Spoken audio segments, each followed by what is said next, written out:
The Clarke CMS216S Sliding Compound Mitre Saw offers fast and accurate cross, bevel and mitre cutting in most hard and softwoods.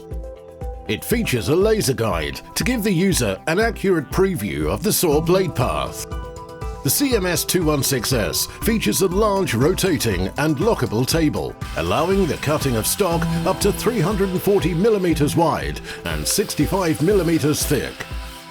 Stops are provided for table angles of 0, 15, 22.5, 30 and 45 degrees.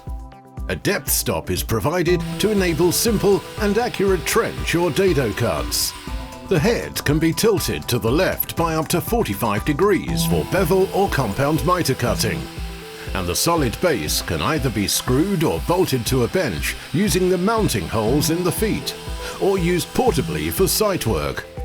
A range of portable mitre saw stands are available from your local Clarke stockist.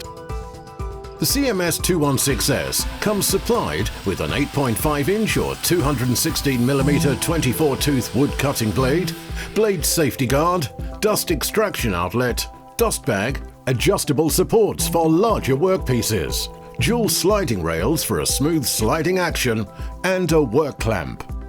The workpiece supports on either side of the table are adjustable and also incorporate a flip-up stop. With its 2000-watt, 230-volt motor, spinning the blade at up to 4,700 RPM, the Clarke CMS216S Mitre Saw will give you many years of service.